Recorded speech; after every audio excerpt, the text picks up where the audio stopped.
Story की starting में हम कुछ लोगों को देखते हैं जो कि एक लड़की के ऊपर बोली लगा रहे होते हैं जो कि बॉक्स के अंदर होती है और काफी ज्यादा सुंदर होती है और ये लोग इसे आइस ब्यूटी के नाम से पुकार रहे होते हैं। इनकी बोली 5 मिलियन, 10 मिलियन, 15 मिलियन तक जाती है और जिसने 15 मिलियन की बोली लगाई होती है वो पर्सन आइस ब्यूटी को टच करने के लिए आगे बढ़ता है, पर जैसे वो उसके बॉक्स को टच करता है उसके अंदर से करंट बाहर निकलता है जिस वजह से उसे हाई वोल्टेज का करंट लगता है। दूसरे कमरे में हम कहानी के मेन लीड शाओ को देखते हैं। इसका असिस्टेंट इसके पास आता है और बताता है कि हमने उस आइस ब्यूटी को हमने 20 मिलियन में खरीद लिया है और आप चल के उसे देख सकते हो। जब तक ये दोनों यहाँ पे आते हैं, यहाँ मौजूद सारे लोग यहाँ से जा चुके होते हैं। जैसे ही बॉस साओ यहाँ पे आते हैं और इस बॉक्स को टच करने वाले होते हैं, यहाँ पे अर्थक्वेक होता है और तभी आइस ब्यूटी उस बॉक्स से बाहर निकल जाती है। आइस ब्यूटी बाहर आते ही साओ से कहती है कि मुझे हक करो। ये सुनकर वो स्माइल करने लगता है। तभी उसका सेक्रेटरी उसे स्माइल करते हुए देख लेता है और सोचने लगता है कि बॉस ने आज तक कभी भी लड़कियों को देखकर इस तरीके से स्माइल पास नहीं किया है। इसके बाद वो आइस ब्यूटी के बारे में बताने लगते हैं और कहते हैं कि आइस ब्यूटी आज से 200 साल पुरानी है।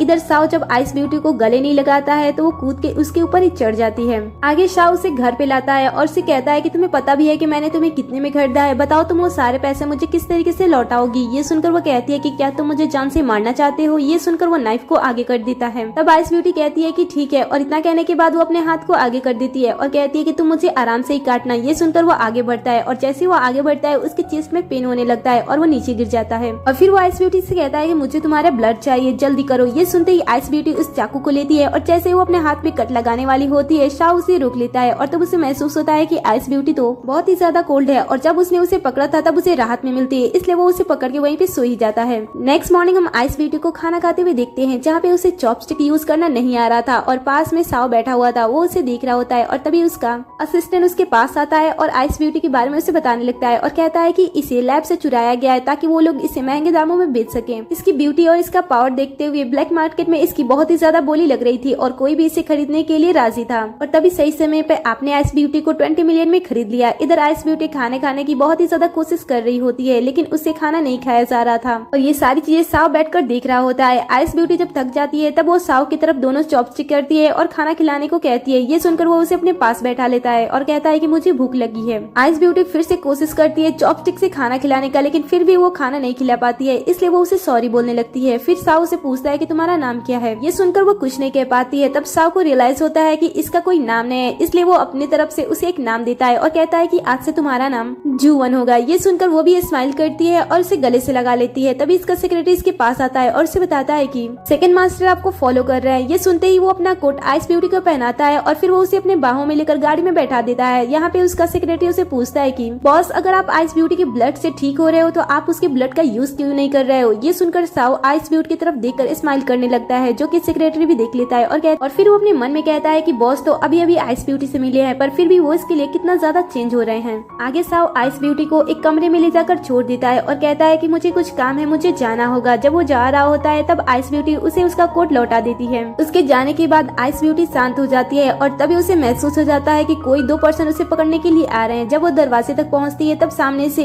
2 लोग गन पॉइंट करते हुए अंदर आ जाते हैं और जो साथ में लेडी होती है वो आइस ब्यूटी को क्लोरोफॉर्म सुंघाते हुए उसे बेहोश कर देती है और फिर वो कहने लगती है कि ये आइस ब्यूटी बहुत ही ज्यादा एक्सपेंसिव है और अगर हम इसके ब्लड को बेचते हैं तो हम बहुत ही ज्यादा रिच हो जाएंगे। ये सुनते ही पास खड़ा इंसान कहता है कि इसकी बॉडी भी बहुत ही ज्यादा मस्त है, क्या मैं इसके साथ 5 मिनट गुजार सकता हूँ। ये सुनकर वो लेडी मना कर देती है और कहती है कि तुम ऐसा कुछ भी नहीं करने वाले हो, अगर इसकी बॉडी पे थोड़े से भी खरोच आ जाएंगे तो हमें पैसे नहीं मिलेंगे, इसलिए तुम इसकी हिफाजत करोगे। तभी आइस ब्यूटी जग जाती है और अपने मैजिक का यूज करके इन दोनों को दूर फेंक देती है। ये देखकर दोनों डर जाते हैं और इसे गोस्ट कहने लगते हैं, लेकिन आइस ब्यूटी तो इस पल का बहुत ही मजे से यूज कर रही होती है। दूसरी तरफ हम साओ को देखते हैं। यहाँ पे एक पर्सन उसके सामने गन ताने हुए होता है। मौका देखते ही साओ उस पर्सन का गन छीन लेता है लेकिन उसका साथी पीछे से उस पे वार कर देता है और जैसे वो उसे शूट करने वाला होता है यहाँ पे एक मास्क पहने लड़की आ जाती है जो साओ को बचा लेती है। अब यहाँ पे सेक्रेटरी आता है और साओ को बताता है कि ये सारा काम सेकंड मास्टर का है, इसलिए हमें जल्द से जल्द यहाँ से निकलना होगा। इसके बाद वो पास वाले होटल में चले जाते हैं। यहाँ पे आने के बाद सेक्रेटरी कहता है कि आप कुछ टाइम यहीं पे रहो, मैं बाहर का हालात देखकर आता हूँ। इतना कहने के बाद वो चला जाता है। उसके जाने के बाद साओ मास्क पहनी हुई लड़की से पूछता है कि तुमने मेरी जान क्यों बचाई। ये सुनकर मास्क पहनी हुई लड़की उससे कहती है कि पहले तुमने मेरी जान बचाई थी, इसलिए मैंने भी तुम्हारी जान बचा ली और अब हमारा हिसाब बराबर हो गया। ये सुनते ही साओ उसके ऊपर गन तानते हुए उसे पूछता है कि बताओ कौन हो तुम। तभी यहाँ पे कुछ लोग आने लगते हैं और लोग को आते हुए देखकर मास्क वाली लड़की उसे किस करने लगती है और फिर वो उसे कहती है कि कुछ लोग मेरा पीछा कर रहे हैं जो मुझे बेचना चाहते हैं, इसलिए मुझे तुम्हारी जरूरत पड़ सकती है। ये सुनते ही ही साउ से कहता है कि कुछ लोग मेरा भी पीछा कर रहे हैं और मुझे भी तुम्हारी जरूरत पड़ सकती है।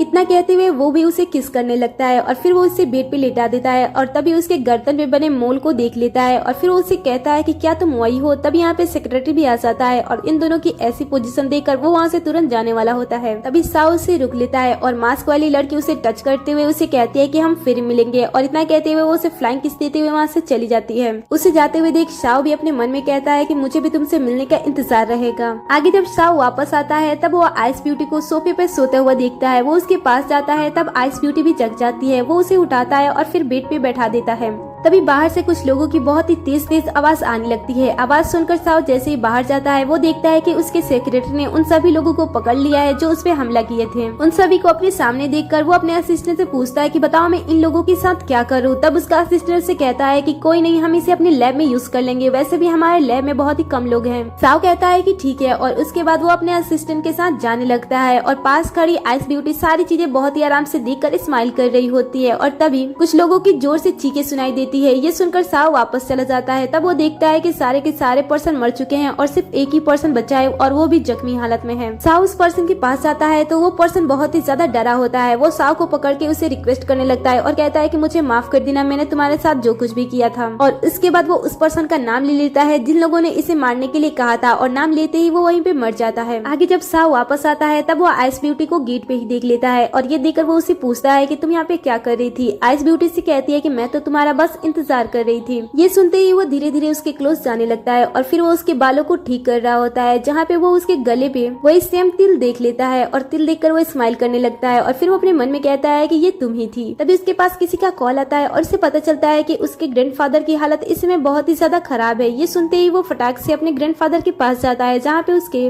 बाकी सिबलिंग्स पहले से ही होते हैं। अपने ग्रैंडफादर को इस तरीके से देखकर वो अपने फैमिली डॉक्टर को बुलाता है और उसे चेक करने के लिए कहता है। तभी पास खड़ी लड़की जिसका नाम रूही होता है वो बकवास करना स्टार्ट कर देती है और कहती है कि इनका तो इतने समय से ट्रीटमेंट हो रहा था ना, तो फिर से ट्रीटमेंट कराने की क्या जरूरत है। ये सुनकर साउ गुस्सा हो जाता है और उसे बकवास करने से मना करता है और कहता है कि तुम्हें ऐसा बोलने का कोई भी हक नहीं है। तभी वो आइस ब्यूटी को देखकर पूछती है कि ये कौन है। तब साउ से बताता है कि ये मेरी गर्लफ्रेंड है और इससे तुम दूर ही रहना। आइस ब्यूटी जब ग्रैंडफादर को देखती है तब वो जान जाती है कि इनकी सांसें तो अभी अच्छी तरीके से चल रही है, पर फिर भी ये लड़की उन्हें बचाना क्यों नहीं चाहती है। तब यहाँ पे फैमिली डॉक्टर भी आ जाते हैं और ग्रैंडफादर की जांच करने के बाद वो सभी को बताते हैं कि इनकी कंडीशन इस समय बहुत ही ज्यादा बुरी है। ये काफी समय से अपनी मेडिसिन टाइमली नहीं ले रहे थे, इसलिए आप सब पहले से ही अपने आप को इस चीज के लिए तैयार कर लो कि आपके ग्रैंडफादर आपके साथ नहीं रह सकते हैं, क्योंकि अब मैं कुछ भी नहीं कर सकता हूँ। ये सुनकर तो साउ पूरी तरीके से टूट जाता है और उसके सिबलिंग्स भागते हुए अपने ग्रैंडफादर के पास जाते हैं और तभी डॉक्टर फिर वो अपने पास से एक इयररिंग निकालते हैं और साउ को दिखाते हैं और कहते हैं कि ये तुम्हारे ग्रैंडफादर के पास पड़ा था। इयररिंग जब साउ देखता है तब उसे पता चल जाता है कि ये सारी चीजें रूही ने ही की होगी, क्योंकि ग्रैंडफादर की कंडीशन इतनी ज्यादा बुरी नहीं थी, वो तो ठीक थे। और तभी फ्लैशबैक में हमें दिखाया जाता है कि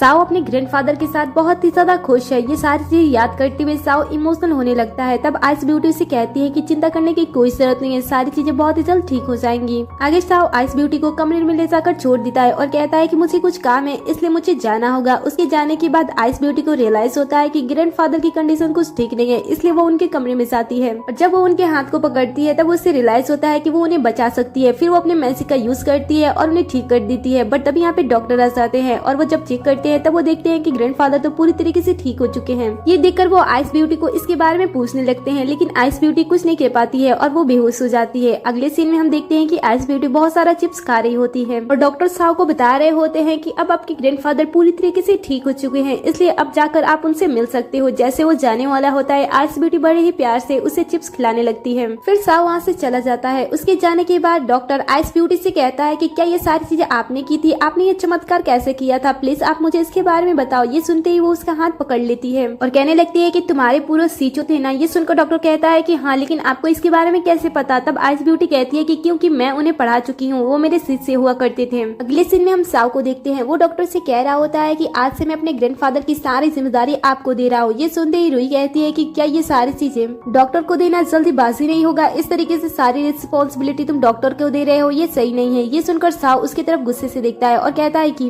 अगर तुम्हें किसी काम को करना नहीं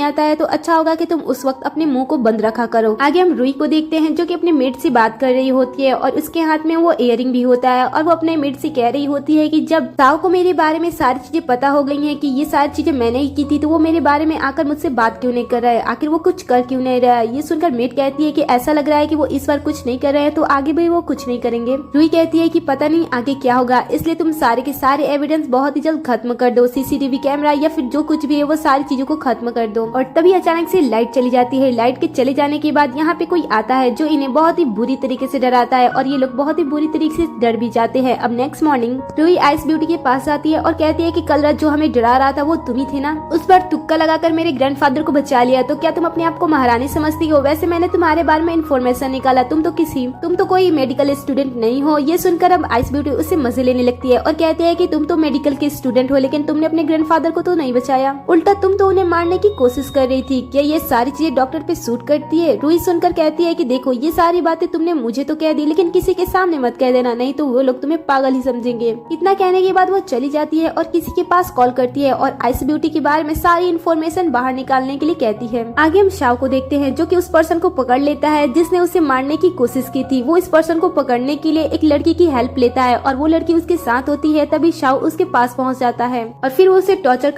उसे टॉर्चर करते हुए उसके पैर में एक इंजेक्शन लगा देता है जिसकी वजह से वो बहुत ही ज्यादा चीखता है और फिर उसे रियलाइज होता है कि कुछ ही टाइम के बाद उसके पैर पैरालाइज्ड होने लगे हैं। ये देखकर वो चीखते हुए शाओ से कहता है कि क्या लगता है कि तुम अगर मेरे साथ इस तरीके से ट्रीट करोगे तो सारी दौलत तुम्हारे नाम हो जाएंगी। शाओ से कहता है कि तुम्हें दौलत की इतनी लालच है कि तुमने अपने भाई तक को मार डाला, पता नहीं और तुम कितने नीचे गिरोगे। ये सुनकर येन कहता है कि अगर तुम्हारे पास कोई एविडेंस नहीं है तो इस तरीके से बातें मत करो, अगर एविडेंस है तो ही मुझसे बातें करो। ये सुनकर शाओ गुस्सा हो जाता है और अपने असिस्टेंट से कहता है कि इसे ले जाकर भेड़ियों के बीच में फेंक दो, जिस तरीके से वो इसे खाएंगे और इसे तड़पाएंगे इसे दर्द का एहसास खुद ब खुद हो जाएगा। आगे हम मेट को देखते हैं जो कि भागते हुए रुई के पास आती है और यंग मास्टर के बारे में बताती है और कहती है कि वो अभी तक घर पे नहीं आए, ऐसा लग रहा है कि शाओ उनके साथ कुछ कर रहा है, इसलिए आप भी चौकन्ना रहना, कहीं आपके साथ भी आगे कुछ हो ना जाए। आगे हम आइस ब्यूटी को देखते हैं जो कि बड़े ही मजे से बहुत सारी चिप्स खा रही होती है, पर जैसे उसे पता चलता है कि शाओ आने वाला है वो सोने की एक्टिंग करने लगती है जो कि शाओ भी देख लेता है और ये देखकर वो स्माइल करने लगता है। फिर वो शाओ के क्लोज जाने लगता है और जैसे वो उसके क्लोज जाता है आइस ब्यूटी से किस करने लगती है। शाओ से किस करते हुए बेड पे लेकर जाता है और उसे पूछता है कि बताओ तुम्हें ये बैड हैबिट कहाँ से सीखा है। ये सुनकर आइस ब्यूटी से कहती है कि कैसी बैड हैबिट, ये सारी चीजें तो मैंने तुमसे ही सीखी है। अब इसके बाद ये दोनों फिर से एक दूसरे को किस करने लगते हैं और एक दूसरे के साथ इंटीमेट होने लगते हैं। अब नेक्स्ट मॉर्निंग जब आइस ब्यूटी जगती है तब शाओ उसके लिए ब्रेकफास्ट लाता है और फिर वो आइस ब्यूटी की बॉडी पे देखता है कि उसने तो काफी सारे लव बाइट्स दे दिए हैं। ये देखकर वो उसे पूछता है कि अगर मुझे तुम्हारे ब्लड की जरूरत होगी तो क्या तुम मुझे दोगी। ये सुनते ही वो बिना एक सेकंड गवाए अपने हाथ को आगे कर देती है। ये देखकर शाओ को रियलाइज हो जाता है कि जब भी उसे ब्लड की जरूरत होगी आइस ब्यूटी एक बार भी नहीं सोचेगी। अब नेक्स्ट सीन में हम आइस ब्यूटी और शाओ को एक शॉप पे शॉपिंग करते हुए देखते हैं। यहाँ पे आइस ब्यूटी को एक पॉकेट वॉच पसंद आ जाता है जिसे ले जाकर वो शॉपकीपर से इसके बारे में पूछती है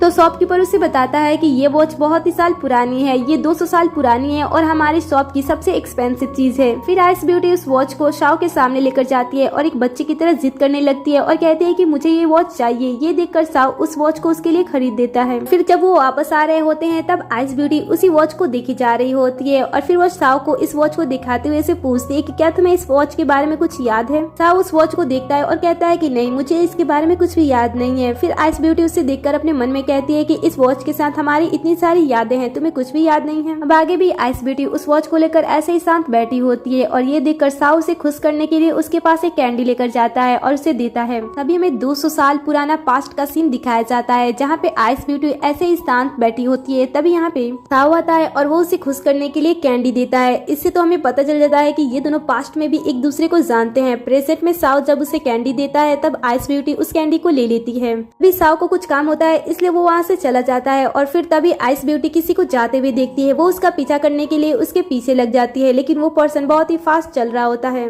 और तभी आइस ब्यूटी एक लेडी से टकरा जाती है जिस वजह से उसकी कैंडी नीचे गिर जाती है और टूट जाती है। ये देखकर वो उस लेडी से कहती है कि जल्दी से तुम मुझसे माफी मांगो। वो लेडी तो उसे माफी नहीं मांगती है, उल्टा उसे ही बातें सुनाने लगती है और कहती है कि इस कैंडी के लिए मैं तुमसे माफी मांगू और फिर वो अपने पैरों से उसे कुचलकर वहाँ से जाने लगती है। आइस ब्यूटी को ये बिल्कुल भी अच्छा नहीं लगता है। वो अपने मैजिक का यूज करती है और उसे धक्का दे देती है। ये देखकर वो गुस्से में फिर से लेडी उसके पास आती है और जैसे वो उसे मारने वाली होती है यहाँ पे शाओ आकर उसका हाथ पकड़ लेता है। शाओ को देखकर वो लेडी कहती है कि इसने मुझे मारने की कोशिश की थी। जब वो आइस ब्यूटी की तरफ देखता है तब आइस ब्यूटी सारी बातें बताने लगती है और कहती है कि पहले इसने मेरे साथ बुली करने की कोशिश की, बाद में इसने मेरी कैंडी तोड़ दी। सुनकर साव उस लेडी से कहता है कि उस कैंडी को वापस करो। वो लेडी उस कैंडी को उठाती है और उसे देने लगती है। तब आइस ब्यूटी उसे लेने से मना करती है और कहती है कि ये तो टूट गई है और ऊपर से गंदी भी हो गई है, मैं इसे नहीं लेने वाली हूँ। इसकी बातें सुनकर वो लेडी गुस्सा होकर यहाँ से चली जाती है। आगे हम असिस्टेंट को देखते हैं। वो साव से कह रहा होता है कि यंग मास्टर काफी समय से मिल नहीं रहे हैं, बस ये वीडियो मिली है, और इसके बाद वो वीडियो दिखाने लगता है।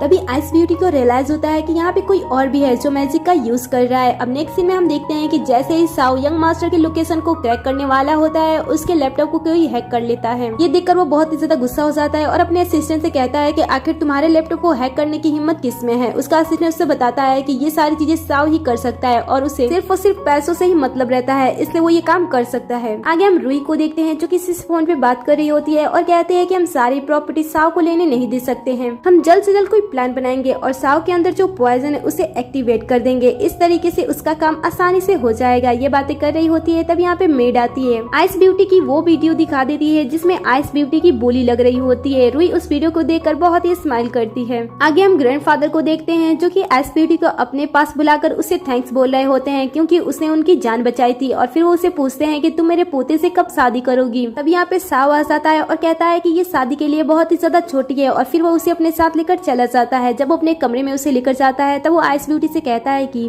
तुम्हें कुछ ज्यादा ही जल्दी नहीं है मुझसे शादी करने की। ये सुनकर आइस ब्यूटी कुछ नहीं कहती है और उसकी गर्दन पे बाइट कर देती है, जिस वजह से उसकी तबीयत अचानक से खराब होती है। और तभी यहाँ पे रूही भी आ जाती है और वो आइस ब्यूटी को एक इंजेक्शन लगा देती है, जिस वजह से आइस ब्यूटी बेहोश हो जाती है। और फिर वो अपने आदमियों को बुलाकर आइस ब्यूटी को वहाँ से लेकर जाने लगती है। ये सारी चीजें साव देख रहा होता है लेकिन वो कुछ नहीं कर पाता है। रूही उसे ऐसे देखकर बहुत ही स्माइल करती है और फिर वो वहाँ से चली जाती है। तब यहाँ पे डॉक्टर आते हैं और साव को देख लेते हैं। इधर हम रूही को देखते हैं जो कि आइस ब्यूटी को एक डॉक्टर के लैब में लेकर जाती है। डॉक्टर तो उसे देखकर शॉक्ड ही रह जाते हैं। तब आइस ब्यूटी के बारे में रूही बताने लगती है और कहती है कि ये पिछले 200 सालों से सो रही है, लोग इसे आइस ब्यूटी के नाम से जानते हैं, और तुम तो जानते ही हो कि ये कितनी ज्यादा एक्सपेंसिव है। अब डॉक्टर ये जानकर बहुत ही ज्यादा खुश हो जाता है और कहता है कि हमारे हाथ में तो जैकपॉट लग गया। बट तभी यहाँ की लाइट्स फ्लक्चुएट होने लगती है और यहाँ पे एक मिस्टीरियस मैन आता है जो कि आइस ब्यूटी को बचाकर अपने पास रखा होता है, और वो इन लोगों पे बहुत ही ज्यादा गुस्सा होता है। वो अपने मैजिक से इन्हें हार्म पहुंचाता है और फिर यहाँ से गायब हो जाता है। आगे हम साव को देखते हैं जो कि आइस से भरे बात में होता है। तभी उसका असिस्टेंट उसके पास आता है और उसे बताता है कि हमने आइस ब्यूटी को ढूंढ लिया है, लेकिन इसमें वो बेहोश है और आपके लिए एक बुरी खबर भी है, रूही इसमें मर चुकी है। ये जानकर सारे लोग बहुत ही ज्यादा दुखी होते हैं और रूही की बॉडी के सामने ही खड़े होते हैं। तभी डॉक्टर को रूही पे शक होता है और जब वो उसकी जांच करता है उसे पता चलता है कि ये तो रूही ही नहीं है,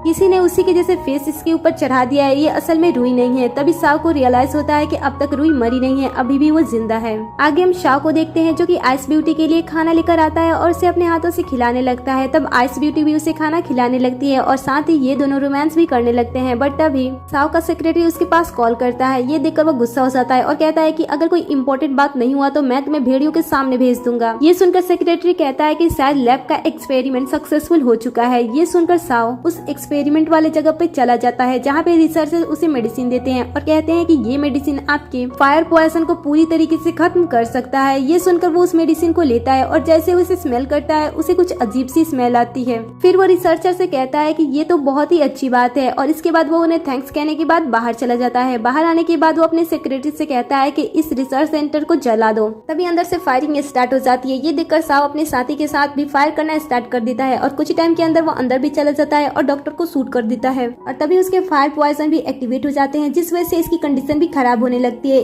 इधर आइस ब्यूटी के पास भी कोई कॉल करता है और साव के कंडीशन के बारे में बता देता है। आगे हम देखते हैं कि कुछ लोग लैब से बचकर भागते हुए बाहर आ रहे होते हैं और आपस में बात कर रहे होते हैं कि अब तक तो वो मर ही गया होगा क्योंकि हमने फायर पॉइजन भी एक्टिवेट कर दिया था। तभी उनके सामने मास्क पहनी हुई लड़की सामने आ जाती है और अपने मैजिक का यूज करके इन सभी को मार देती है। आगे हम शाव को देखते हैं जो कि घर पे होता है और इसकी कंडीशन इस समय भी खराब होती है। तभी यहाँ पे भागते हुए आइस ब्यूटी आती है और वो उसके पास आ जाती है। तब साव उसे किस करने लगता है। कुछ टाइम बाद हम देखते हैं कि साव बेहोश होता है और सेक्रेटरी आइस ब्यूटी को बताने लगता है कि अगर ये इसी तरीके से बेहोश रहेंगे तो हम इन्हें बचा नहीं सकते हैं। ये सुनकर आइस ब्यूटी कहती है कि मैं इसे बचा सकती हूँ। फिर वो अपने हाथ में कट लगाती है और ब्लड को अपने थ्रू उसे किस करते हुए दे रही होती है, जिस वजह से वो थोड़ी ही देर में ठीक हो जाता है। इसके बाद सेक्रेटरी यहाँ से चला जाता है। उसके जाने के बाद साव आइस ब्यूटी से कहता है कि क्या तुम ठीक हो? तब वो कहती है कि हाँ मैं ठीक हूँ। साव कहता है कि तुमने ये आग तो बुझा दी, लेकिन तुम मेरी प्यास कैसे बुझा समझाओगी। इतना कहने के बाद वो उसे अपने पास खींचता है और इसके बाद ये दोनों फिर से एक दूसरे को किस करने लगते हैं। कुछ टाइम के बाद साओ के पास उसका सेक्रेटरी आता है और उसे बताता है कि लैब में जितने भी पर्सन थे उन सारे पर्सन की डेथ हो चुकी है।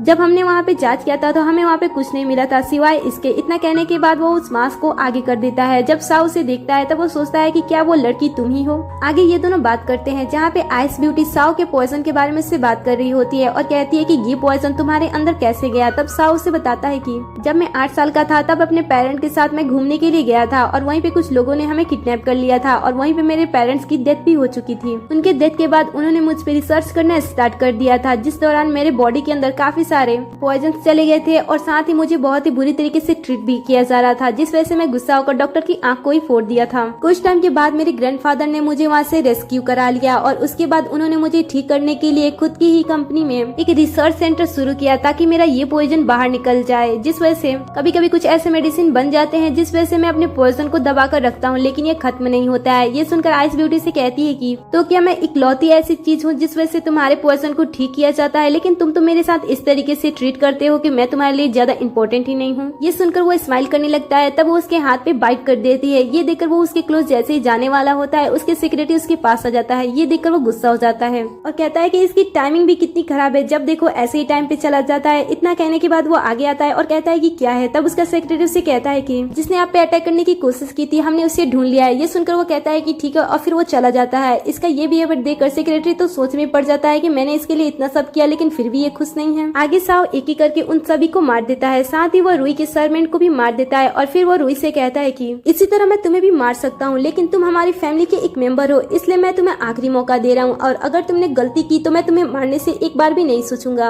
ये सुनकर वो जोर जोर से हंसने लगती है और कहती है कि तुम मुझे छोड़ रहे हो, मैं तुम्हें फिर से मारने की कोशिश करूंगी और सेकंड ब्रदर के साथ मिलकर मैं तुम्हें मार ही डालूंगी। साओ कहता है कि तुम अभी भी उसके कांटेक्ट में हो, बताओ वो कहाँ पे है। रुई कहती है कि क्या मैं पागल हूँ जो तुम्हें बता दूंगी। इधर हम आइस ब्यूटी को देखते हैं जो कि येन के बारे में ही सर्च कर रही होती है कि वो कहाँ हो सकता है। तभी येन उसके पास आता है और उसे बेहोश कर देता है और फिर वो उसे किडनैप करने के बाद एक रूम में लेकर चला जाता है और फिर वो उसके साथ मिसबिहेव करने लगता है। तभी यहाँ पे साओ भी भागते हुए आ जाता है और जैसे वो अंदर आता है यहाँ पे येन के काफी सारे आदमी होते हैं जो उसे पकड़ के वहाँ से लेकर चले जाते हैं। उसके जाने के बाद वो आइस ब्यूटी पे फिर से बदतमीजी करना स्टार्ट कर देता है। ये देखकर आइस ब्यूटी कहती है कि मैंने अब तक तुम्हें छोड़ रखा था लेकिन तुम तो अपने आदत से बाज नहीं आ रहे हो। इतना कहने के बाद वो अपने मैजिक का यूज करती है और उसे दूर ले जाकर फेंक देती है। आगे साओ अपने सेक्रेटरी के साथ भाग रहा होता है। तभी एक पर्सन उसके पास खड़ा हो जाता है जिसका फेस कवर होता है। वो साओ को देखकर कहता है कि आखिर मैंने तुम्हें ढूंढ ही लिया, वैसे तुम्हारा पुनर्जन्म बहुत ही जल्दी हो गया है ना। इतना कहने के बाद वो अपने मैजिक का यूज करता है और सेक्रेटरी को मारने के बाद साओ की एनर्जी अपनी तरफ खींचने लगता है। तभी यहाँ पे मास्क गर्ल अपनी तलवार के साथ आती है और अपने मैजिक का यूज करते हुए वो उस पावर को काट देती है और फिर वो साओ के पास जाती है और पूछती है कि क्या तुम ठीक हो। लेकिन साओ की कंडीशन इस समय ठीक नहीं होती है, उसका सर पूरी तरह से घूम रहा होता है और वो अपने आपे में नहीं होता है। ये देखकर आइस ब्यूटी उसे बेहोश कर देती है और उस पर्सन के सामने खड़ी हो जाती है। वो पर्सन उसे देखकर कहता है कि तुमने मुझे पहचाना नहीं कि मैं कौन हूँ। आइस ब्यूटी इसकी बातों पे ध्यान नहीं देती है और इसे वॉर करने के लिए अपने तलवार को बाहर निकालती है। बट तभी यहाँ पे मिस्टीरियस मैन आ जाता है जिसे देखकर मास्क वाला मैन कहता है कि अभी तो मैं जा रहा हूँ लेकिन जब मैं तुम्हें मिलूंगा तब मैं एक एक करके सभी को मार दूंगा। उसके जाने के बाद आइस ब्यूटी बेहोश हो जाती है और तभी में 200 साल पीछे का सीन दिखाया जाता है जहाँ पे आइस ब्यूटी साओ को बहुत ही बेचैनी से ढूंढ रही होती है। तभी साओ उसके पास आता है। वो उसे देखकर कहती है कि तुमने मुझे वादा किया था कि तुम मेरे साथ रहोगे, मुझसे शादी करोगे। साओ कहता है कि मैं अपना वादा तोड़ रहा हूँ और इतना कहने के बाद वो जाने लगता है। तब आइस ब्यूटी कहती है कि तुम ऐसा नहीं कर सकते हो। वो यही सारी बातें कह रही होती है। तभी हमें प्रेजेंट का सीन दिखाया जाता है जहाँ पे ये सो रही होती है और साओ पास में बैठा होता है और आइस ब्यूटी को सपने की वजह से पैनिक अटैक आ रहे होते हैं। तभी यहाँ पे सेक्रेटरी आता है और वो साओ को बताता है कि ऐसा लग रहा है कि उस दिन हमें साओ नहीं बचाया था, क्योंकि जब मेरी आंखें खुली थी तब ये भी वहीं पे थी और वो पर्सन वहाँ पे नहीं था। आगे हमें 2 दिन बाद का सीन दिखाया जाता है। यहाँ पे आइस ब्यूटी अब तक सो रही होती है। साओ डॉक्टर बुलाता है और उसे जांच करने के लिए कहता है। जब डॉक्टर जांच करता है और वो बोलता है कि इसे कुछ नहीं हुआ है, तभी साओ डॉक्टर का कॉलर पकड़ लेता है और कहता है कि ये तुम कैसे कह सकते हो, ये पिछले 2 दिनों से ऐसे ही सो रही है। तभी आइस ब्यूटी की आंखें खुलने लगती हैं। ये देखकर साओ उसके पास जाता है और डॉक्टर को वहाँ से जाने के लिए कह देता है। जैसे ही आइस ब्यूटी अपनी आंखें खोलती है वो साओ के हाथ में अपने मास्क को देखकर अपने चेहरा दूसरी साइड करने लगती है। साओ ये देख लेता है और कहता है कि क्या तुम ठीक हो। वो कहती है कि मैं ठीक हूँ लेकिन मुझे थोड़ा सा सोना है। ये सुनकर वो कहता है कि क्या तुम्हें भूख नहीं लगी है, तुम पिछले 2 दिनों से ऐसे ही सोए जा रही हो। आइस ब्यूटी कहती है कि नहीं मुझे भूख नहीं लगी है, लेकिन उसके पेट से आवाज आने लगते हैं। ये देखकर साओ स्माइल करने लगता है और फिर वो उसके लिए काफी सारा खाना लाता है। आइस ब्यूटी खाना खा लेती है। तब साओ साव उसे कहता है कि तुम्हारा पेट तो भर गया है लेकिन मेरा क्या, और इतना कहने के बाद वो उसे किस करने लगता है। आगे हम यान को देखते हैं। यहाँ पे डॉक्टर उसे कहता है कि हमने जो तुम्हें पॉइजन दिया था उससे तुम ठीक हो सकते थे, लेकिन तुमने तो अपनी हालत पहले से भी ज्यादा बुरी कर ली है और तुम्हारे पैर का कंडीशन तो और भी ज्यादा बुरा हो गया है। ये सुनकर यान बहुत ही ज्यादा गुस्सा हो जाता है। आगे हम साव को देखते हैं जो कि आइस ब्यूटी से बातें कर रहा होता है और सारी बातों के बारे में उसे पूछ रहा होता है। तब आइस ब्यूटी अपने फेस को कवर करते हुए उसे कहती है कि बस मेरे पास थोड़ी सी पावर है जिससे मैंने तुम्हारी हेल्प कर दी थी। ये सुनकर साव से कहता है कि जिस पर्सन से तुम लड़ रही थी वो तो इतना ज्यादा पावरफुल था और तुम कह रही हो कि तुम्हारे पास सिर्फ थोड़े से ही पावर है। ये सुनकर आइस ब्यूटी कहती है कि बस थोड़े से थोड़ा ज्यादा पावर है। ये सुनते ही वो उसे अपने पास खींच लेता है और अपने पास ही बैठा लेता है। ये देखकर आइस ब्यूटी से कहती है कि मेरा कोई बुरा इरादा नहीं था, मैं तो बस तुम्हें बचाना चाहती थी। साव ये बातें सुनकर सोचने लगता है और कहता है कि ये मुझे बहुत ही लंबे समय से बेवकूफ बना रही है, मैं इस पे इस तरीके से भरोसा नहीं कर सकता हूँ, मुझे इसे ऐसे ही जाने नहीं देना चाहिए। ये सारी बातें सोचते हुए वो उसे और भी बातें पूछने लगता है। तब वो उसे कहती है कि तुम तो बहुत ही बेकार इंसान हो, मैंने तुम्हारे ग्रैंडफादर की हेल्प की थी, उनकी जान बचाई थी और साथ ही तुम्हारी भी जान बचाई, लेकिन तुम तो मुझ पे शक ही किए जा रहे हो। ये सुनकर साव उससे कुछ बोले, उसे समझाने की कोशिश करे, लेकिन आइस ब्यूटी तो शांति नहीं होती है। वो उस पे गुस्सा होकर बातें पे बातें सुनाई जा रही होती है। वो उसे बड़ी बातें सुनाती है और फिर वो उसे गुस्सा हो जाती है और कहती है कि अब से तुम मुझे कैंडी मत ला के देना। इतना कहने के बाद वो कैंडी उसके हाथ में देकर जोर जोर से रोना स्टार्ट कर देती है। अब साव इसकी ये हरकतें देखकर तो सोच ही नहीं पाता है कि आखिर हो क्या रहा है, इसलिए वो उस कैंडी को उसके मुंह में डाल देता है और कहता है कि प्लीज तुम इस तरीके से रो मत, तुम्हें जो कुछ भी चाहिए मैं सारी चीज तुम्हें खरीद के दे सकता हूँ। ये सुनकर वो उसे अपने साथ शॉपिंग पर लेकर चली जाती है।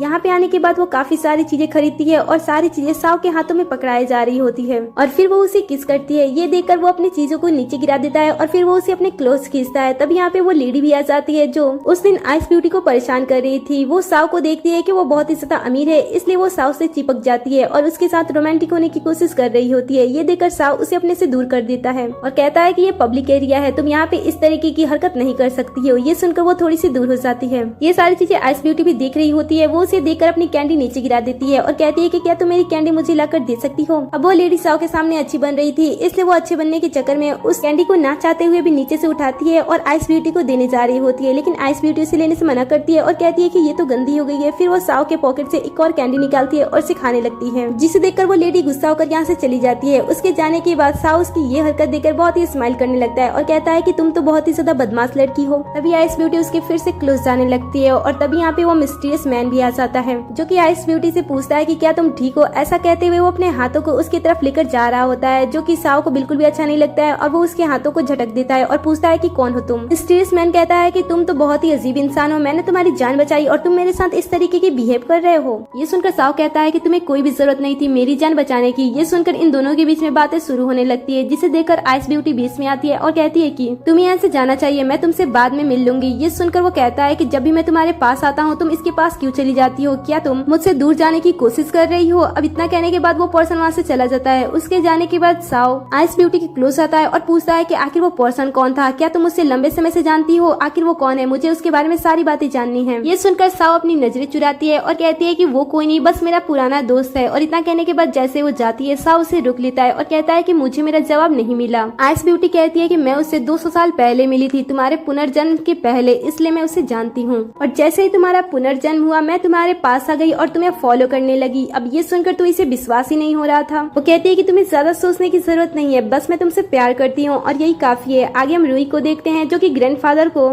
साव के खिलाफ भड़का रही होती है और कहती है कि उसने मेरी मेट को मार डाला। तभी ये दोनों बात करते हुए और हंसते हुए यहाँ पे आने लगते हैं। रूही आइस ब्यूटी को देखने के बाद अपने ग्रैंडफादर को उसके बारे में बताने लगती है और कहती है कि ये आइस ब्यूटी है और इसके बाद वो कई सारी बातें कहने लगती है जो कि ग्रैंडफादर को बिल्कुल भी अच्छा नहीं लगता है और वो उससे माफी मांगने के लिए कहते हैं। ये सुनकर वो गुस्सा होकर वहाँ से चली जाती है। उसके जाने के बाद ग्रैंडफादर इन दोनों को साथ में देखकर खुश हो जाते हैं और कहते हैं कि मैं चाहता हूँ कि तुम दोनों जल्द से जल्द शादी कर लो और मुझे पोता पोती दे दो। अब ये सुनकर आइस ब्यूटी शर्माने लगती है और साव भी मस्ती करने लगता है। अब कुछ टाइम के बाद जब ये सारे लोग डिनर कर रहे होते हैं तब ग्रैंडफादर फिर से इसी बारे में बात करने लगते हैं। तब रूही ये सुनकर कहती है कि ग्रैंडफादर आपकी ये इच्छा कभी भी पूरी नहीं हो सकती है, क्योंकि ये आइस ब्यूटी है और ये आपको कभी भी बच्चे नहीं दे सकती है, इसलिए आप इसका सपना देखना बंद कर दो, क्योंकि ये इंसान ही नहीं है। और अगर ये इंसान होती तो इसके अब तक बच्चे हो गए होते हैं, क्योंकि ये दोनों तो एक दूसरे के साथ इतना टाइम स्पेंड करते हैं। ये सुनकर साव को गुस्सा आ जाता है और कहता है कि बच्चे ना होने के कोई और भी कारण हो सकते हैं। इतना कहने के बाद वो टेबल पे कॉन्डम के पेपर्स रख देता है, जिसकी वजह से सारे के सारे लोग एम्बैरेस होने लगते हैं। फिर ग्रैंडफादर कहते हैं कि यहाँ पे बहस करने की कोई भी जरूरत नहीं है, मेरे बच्चों में किस बात की लड़ाई चल रही है, बड़ा बेटा तो मेरा मर गया, दूसरा बेटा मिल नहीं रहा है और तुम दोनों यहाँ पे इस तरीके से बातें कर रहे हो। ये सुनकर रुई कहती है कि सेकंड ब्रदर यहाँ पे इसलिए नहीं है क्योंकि वो पैरालाइज्ड हो चुके हैं। जब ये ग्रैंडफादर को पता चलता है तब वो उसे कहते हैं कि वो जहाँ पे भी है उसे यहाँ पे बुलाओ। कुछ टाइम के अंदर सारे लोग घर पे होते हैं और डॉक्टर येन की पैरों की जांच कर रहा होता है और फिर वो सभी को बताता है कि इनका पैर तो बहुत ही बुरी तरीके से डैमेज हो चुका है। ये सुनकर वो गुस्से में साओ को ब्लेम करने लगता है और कहता है कि इसी ने मेरे पैरों की ये हालत की थी। ये सुनकर साओ भी कहने लगता है कि तुमने भी तो मुझे जान से मारने की कोशिश की थी। ना कहने के बाद वो रिकॉर्डिंग भी सामने ला देता है। ये देखकर वो गुस्सा हो जाता है और कहता है कि ये सारी चीजें नकली हैं। ग्रैंडफादर सभी को शांत करते हैं और फिर वो साओ से कहते हैं कि इसे एंटीडोट दे दो। ये सुनकर साओ कहता है कि अभी तो एंटीडोट बना ही नहीं है। ये सुनकर ग्रैंडफादर गुस्से में साओ को मारने के लिए आगे आते हैं। तब आइस ब्यूटी बीच में आ जाती है। इसके बाद ग्रैंडफादर डॉक्टर से पूछने लगते हैं कि क्या ये ऐसे ही रहेगा, इसके पैर ठीक नहीं हो सकते हैं। डॉक्टर कहते हैं कि इसका पैर अभी उतनी तरीके से डैमेज नहीं हुआ है, ये ठीक हो सकता है। लेकिन येन बहाना बनाने लगता है और कहता है कि मेरे पैर तो बहुत ही बुरी तरीके से खराब हो चुके हैं और फिर वो अपने पैरों को मारने लगता है और कहता है कि इससे अच्छा होता कि मैं मर जाता। ग्रैंडफादर को येन की ये हालत अच्छी नहीं लगती है और वो रुई से पूछते हैं कि क्या ये ठीक नहीं हो सकता है। तब रुई कहती है कि ग्रैंडफादर मैंने आपको पहले ही बताया था ना कि ये आइस ब्यूटी है, अगर इसका ब्लड उसे दे दिया जाए तो वो ठीक हो सकता है। ये सुनकर ग्रैंडफादर आइस ब्यूटी से हेल्प मांगते हैं। ये सुनकर आइस ब्यूटी कहती है कि मैं इसकी हेल्प कर सकती हूँ, लेकिन इसकी हेल्प करते टाइम मेरे आधे से भी ज्यादा ब्लड यूज हो जाएंगे। ये सुनते ही साओ साफ साफ मना कर देता है और कहता है कि ये ब्लड नहीं देने वाली है। ये सुनकर रुई कहती है कि ग्रैंडफादर मैंने आपसे पहले ही कहा था ना कि साओ नहीं चाहता है कि हमारा भाई जिंदा रहे, अगर वो मर जाता है तो सारी की सारी प्रॉपर्टी इसी की हो जाएगी, ये सिर्फ प्रॉपर्टी के लिए ऐसा कर रहा है। सुनकर ग्रैंडफादर उसके कदमों में गिर जाते हैं और कहते हैं कि वो तुम्हारा बायोलॉजिकल ब्रदर है, इसलिए प्लीज उसकी हेल्प कर दो। लेकिन साओ साफ साफ मना कर देता है। तब येन आइस ब्यूटी से हेल्प मांगता है और कहता है कि मुझे पता है कि मैंने तुम्हारे साथ बहुत ही गलत किया, लेकिन मैं चाहता हूँ कि प्लीज तुम मेरी हेल्प कर दो। लेकिन आइस ब्यूटी हेल्प करने से मना कर देती है और फिर ये दोनों हॉस्पिटल में आते हैं जहाँ पे इन्हें डॉक्टर बताते हैं कि आइस ब्यूटी कभी भी प्रेग्नेंट नहीं हो सकती है। ये बात जब ग्रैंडफादर को पता चलता है तब वो आइस ब्यूटी से साओ को दूर रहने के लिए कहते हैं और कहते हैं कि तुम अकेले ही हमारे खानदान में ऐसे बच्चे हो जिसके थ्रू हमारा खानदान आगे बढ़ सकता है, इसलिए तुम्हें अपने लिए कोई और लड़की ढूंढनी चाहिए। लेकिन साओ साफ साफ मना कर देता है। लेकिन आइस ब्यूटी साओ का हाथ छुड़ाकर वहाँ से चली जाती है और बार में आने के बाद उस मिस्टीरियस मैन के साथ काफी सारा ड्रिंक कर लेती है। जब साओ को इसके बारे में पता चलता है तब वो जाता है और उसे वहाँ से लेकर घर पे आता है। रात भर आइस ब्यूटी साओ का ही नाम ले रही होती है और जब सुबह होती है तब वो साओ को देखती है। साओ से रोते हुए कहता है कि मैं तुम्हें कभी भी अकेला नहीं छोड़ सकता हूँ। ये सुनकर आइस ब्यूटी उस पर गुस्सा हो जाती है और कहती है कि तुमने पहले भी मुझसे वादा किया था कि तुम हमेशा मेरे साथ रहोगे, लेकिन तुमने अपना वादा नहीं निभाया। इतना कहने के बाद वो गुस्से में घर से बाहर निकल जाती है। साओ भी उसके पीछे पीछे आता है। आगे जब रुई को इसके बारे में पता चलता है तब वो कुछ पर्सन को इसके किडनैप करने के लिए भेजती है और जब आइस ब्यूटी की पावर थोड़ी सी कमजोर होती है तो ये लोग इसे बेहोश करके एक दूसरी जगह पर लेकर चले जाते हैं जहाँ पे रुई उससे उसका ब्लड निकाल कर अपने भाई में ट्रांसफर कर देती है, जिस वजह से उसका भाई चलने लगता है। और बाद में वो लोग आइस ब्यूटी के साथ एक पर्सन को भेज देते हैं जो उसके साथ मिसबिहेव करने की कोशिश कर रहा होता है। इधर हम साओ को देखते हैं जिसकी एंगेजमेंट चल रही होती है। तभी अचानक से उसकी कंडीशन खराब हो जाती है और उसे ऐसा एहसास होता है कि आइस ब्यूटी के साथ कुछ गलत हो रहा है, इसलिए वो उसे ढूंढने के लिए निकल जाता है। और जैसे वो उसके पास पहुंचता है वो देखता है कि आइस ब्यूटी उसी पर्सन के साथ है। यहाँ पे मिस्टीरियस मैन पहले आकर उसे बचा लिया होता है और इन दोनों को साथ में देखकर साओ को गलतफहमी होने लगती है, जो कि आइस ब्यूटी क्लियर करने की कोशिश करती है, लेकिन वो उसकी बातों को नहीं सुनता है। तभी वो बेहोश हो जाती है और मिस्टीरियस मैन उसे अपने पास पकड़ लेता है और फिर वो उसे अपने साथ लेकर जाने लगता है। बट जाने से पहले वो साओ से कहता है कि तुमने 200 साल पहले भी इसकी हेल्प नहीं की थी और न इसका साथ दिया था और आज भी तुम वही कर रहे हो। इतना कहने के बाद वो उसे अपने साथ लेकर चला जाता है। उसके जाने के बाद साओ अपने असिस्टेंट के पास कॉल करता है और इसके बारे में पता लगाने के लिए कहता है। तब उसका असिस्टेंट एक पर्सन को पकड़ लेता है और उसे पीटते हुए सारी बातें बाहर निकाल देता है और फिर वो साओ को बता देता है कि इन सारी चीजों के पीछे येन और रुई है। फिर वो रुई के पास जाता है, उसे बुरी तरीके से ट्रीट करता है, उसके बालों को पकड़ता है और फिर वो उसे पूछता है कि तुमने ऐसा क्यों किया। और जैसे वो उसे चाकू मारने वाला होता है यहाँ पे ग्रैंडफादर येन के साथ आ जाते हैं। ग्रैंडफादर को देखकर वो उसे मारता नहीं है, वो उसे धमकी देकर यहाँ से चला जाता है।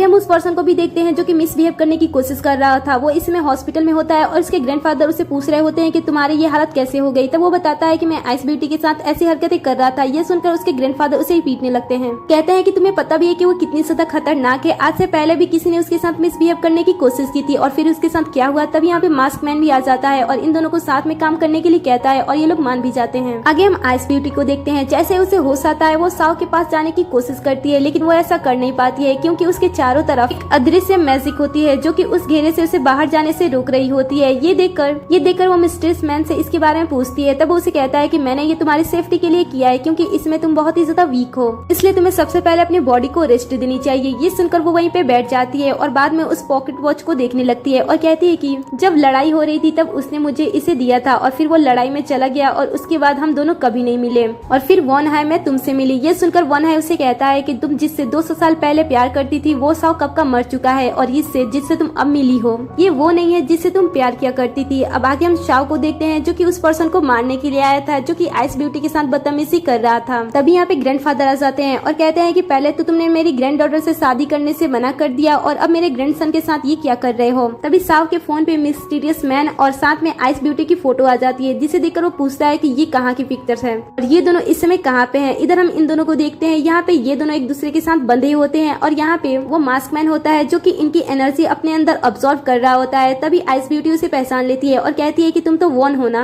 200 साल पहले भी तुमने यही किया था। ये सुनकर वॉन कहता है कि तुम्हारी याददाश्त तो बहुत ही अच्छी है, तुमने मुझे एक बार में ही पहचान लिया। वैसे अब मेरे पास बहुत ही ज्यादा एनर्जी हो गई थी, जब साव का जन्म हुआ था तब भी मुझे एनर्जी मिली थी और मैंने उसके अंदर वो पॉइजन भी इंजेक्ट कर दिया था। मैं उस टाइम सिर्फ और सिर्फ उस पर रिसर्च कर रहा था लेकिन पता नहीं वो कहाँ से भाग गया। वैसे अब तुम दोनों मेरे हाथ लग चुके हो तो मुझे बहुत ही ज्यादा प्रॉफिट होने वाला है। इतना कहने के बाद वो डॉक्टर को बुलाकर इस पे रिसर्च करने के लिए कहकर यहाँ से चला जाता है। अभी साव भी ढूंढते ढूंढते यहाँ तक पहुँच जाता है। यहाँ पे काफी सारे गार्ड्स होते हैं, वो उन्हें जैसे ही फाइट करने वाला होता है यहाँ पे वो ओल्ड मैन आ जाता है और कहता है कि अगर तुम आइस ब्यूटी को जिंदा देखना चाहते हो तो अपनी आधी प्रॉपर्टी मेरी बेटी के नाम कर दो और साथ ही मेरी बेटी से शादी कर लो। ये सुनते ही साव बिना एक सेकंड गवाए उस पेपर पे साइन कर देता है लेकिन वो ओल्ड मैन अभी भी आइस ब्यूटी को छोड़ता नहीं है। वो कहता है कि तुम्हें अभी मेरी बेटी से शादी करनी होगी। तभी साव अपने सेक्रेटरी के भेजे गए एक रिकॉर्डिंग को ऑन करता है जिससे कि उन्हें पता चलता है कि उनके ग्रैंडसन को इन्होंने किडनैप कर लिया है, इसलिए वो आइस ब्यूटी को उसे लेकर जाने देते हैं। वो उसे घर पे लेकर आता है और डॉक्टर से उसकी जांच कराता है, जहाँ पे डॉक्टर उसकी जांच करते हैं और कहते हैं कि ये तो मुझे डिफरेंट लग रही है। पहले इसकी बॉडी बहुत ही अलग तरीके से काम कर रही थी लेकिन अब इसकी बॉडी एक इंसान की तरह काम कर रही है। ये सुनकर साव कहता है कि जब ये होश में आएगी तब हमें सारी बातें पता चल जाएंगी। कुछ टाइम के बाद आइस ब्यूटी को होश आ जाता है, तब साव उसे खिलाता है और डॉक्टर उसकी जांच कर रहे होते हैं और कहते हैं कि ये मुझे बहुत ही ज्यादा अजीब लग रही है और इसकी याददाश्त भी चली गई है। इतना कहते हुए वो उसके चेहरे पे पानी फेंक देते हैं। ये देखकर साव गुस्सा होकर डॉक्टर का कॉलर पकड़ लेता है।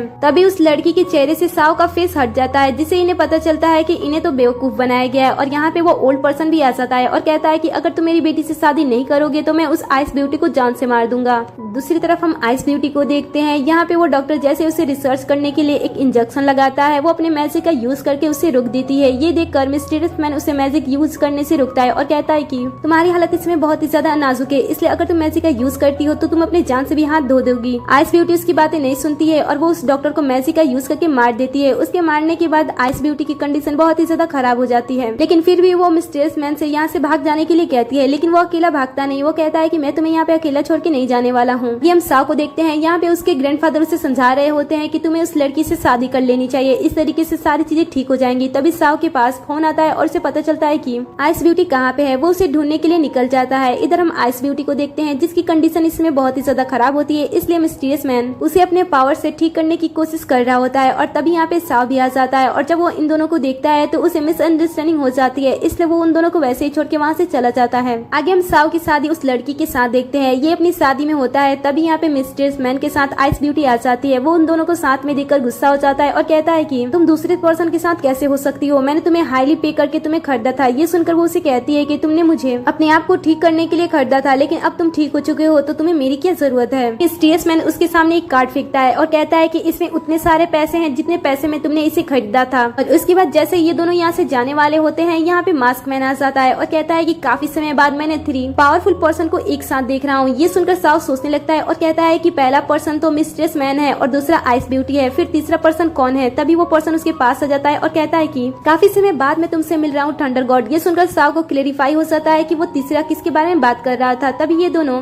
उस मास्क वाले पर्सन पे हमला करते हैं और उसे हराने की कोशिश करते हैं, लेकिन इस पे कोई भी इफेक्ट नहीं होता है क्योंकि इसमें ये बहुत ही ज्यादा पावरफुल हो चुका होता है। वो कहने लगता है कि बिना थंडर गॉड के तुम दोनों किसी काम के नहीं हो। इतना कहने के बाद वो आइस ब्यूटी पे हमला कर देता है। साव आइस ब्यूटी को बचाता है और फिर वो मास्क मैन को पंच से मारता है, जिस वजह से उसकी सारी एनर्जी उसमें वापस आ जाती है। अब यहाँ पे साव की मैजिक इतनी ज्यादा हाई हो जाती है कि मास्क मैन उसे टच करने से ही ब्लास्ट कर जाता है और सबकी एनर्जी उन्हें वापस मिल जाती है। बट इतनी सारी एनर्जी एक साथ साव को मिलने की वजह से वो बहुत ही ज्यादा वीक हो जाता है और गिर जाता है कुछ टाइम के बाद उसे, पर फिर भी वो इस समय ठीक नहीं होता है। तब आइस ब्यूटी और मिस्टीरियस मैन अपने मैजिक का यूज करते हैं और उसे ठीक करते हैं। जब साव पूरी तरीके से ठीक हो जाता है तब उसे सारी बातें भी याद आ जाती है। ये देखकर वो आइस ब्यूटी से फिर से वादा करता है और कहता है कि मुझे माफ कर देना, मैंने अपना पिछला वादा पूरा नहीं किया था, लेकिन मैं इस बार वादा करता हूँ कि मैं तुम्हारा साथ कभी नहीं छोड़ूंगा। ये दोनों साथ हो जाते हैं और बाद में ग्रैंडफादर के पास जाते हैं और येन और रुई के बारे में सारी बातें बता देते हैं। जब ग्रैंडफादर को इसके बारे में पता चलता है तो वो बहुत ही ज्यादा गुस्सा होते हैं और इन दोनों को घर से बाहर निकाल देते हैं। आगे वो ओल्ड मैन भी साओ के पास आकर अपनी गलती का माफी मांगते हैं और शादी कैंसिल करने के बाद वहाँ से चले जाते हैं। उनके जाने के बाद साओ आइस ब्यूटी को शादी के लिए प्रपोज करता है। तब आइस ब्यूटी भी शादी के लिए मान जाती है और फिर ये दोनों एक दूसरे को हक करते हैं और इसी सीन पे ये ड्रामा खत्म हो जाता है। तो आपको ये क्यूट मिस्टीरियस मैजिकल ड्रामा कैसा लगा मुझे कमेंट में जरूर बताना। जाने से पहले चैनल को सब्सक्राइब नहीं किया तो चैनल को सब्सक्राइब कर ले, साथ ही नोटिफिकेशन बिल को भी ऑन कर ले, जिससे कि आप हमारे हर एक वीडियो से अपडेट रहो।